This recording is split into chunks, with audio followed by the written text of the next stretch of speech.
The first budget reply speech is a moment for an opposition leader to lay down some markers. How is Peter Dutton positioning himself? Well, he's obviously got a very aggressive reputation, Sarah, but it's interesting that he's been less sort of going for the jugular than Tony Abbott was when he became leader. He's actually said we'll support policy where we think it's good, things like the childcare subsidy changes, pharmaceutical benefit payments changes. So he's saying, you know, we'll support quite a lot of things. He's not saying we're going to oppose violently a lot of measures, but he's protested about some of them, and he's also tried to use it to reformulate his public persona. He's not walking away from his strongman position, if you like, as the border force guy or in defence, but he's talking a lot about protecting women and children and doing something about domestic violence. I think I also heard him say, use that Labour's line, I think, cheekily from before the election, everything is going up except your wages. Yes, it was obviously such a good line, he decided he'd use it too. Why not? And of course, Labor is vulnerable because the economy has deteriorated here and overseas since they won office. So he's saying, well, you know, power prices, taxes, interest rates are all going up. Now, obviously, a hot debate about whether that's Labor's fault, whether that's the coalition's fault, or whether it's just the way of the world because of what's happened in the global economy. But it's interesting that he's positioning that so hard, so early, and saying that families will be $2,000 worse off by Christmas. So how vulnerable is Labor here? It's clear that he made that. He emphasised it in the speech. It's been part of the last 48 hours. How vulnerable is Labor? Well, I think it's interesting, Sarah, if we look at where we've come from since the budget speech. All this attack is on energy prices primarily. I mean, Peter Dutton talked about the stage 3 tax cuts, which haven't actually been abandoned yet. He's saying, you know, we're going to have industrial mayhem as a result of IR, which is also contentious.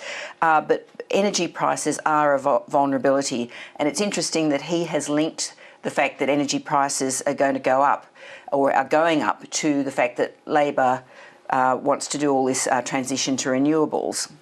At the same time, there's a lot of voices now starting to come into the debate. On Budget Day, the Treasurer himself in the press conference, although not in the budget, raised the idea that there could be an intervention. This is clearly going to be a very big debate coming up. Now, there's been an intervention from Rob Sims. What's out there as possibilities for intervening in the market? Okay, so you can basically intervene on supply of gas, which is the primary sort of effector of electricity prices, or you can affect the price. Now, they put in place an agreement, a heads of agreement with the gas companies to lock in a supply, but there's a feeling that the gas companies are basically able to drive a truck through that, so I think they're looking to close that down. And they're also threatening and looking at a range of measures which might put a cap on prices or which might regulate prices.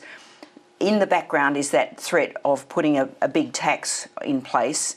I think it's complicated because there are a lot of ministers involved here, a lot of state governments involved.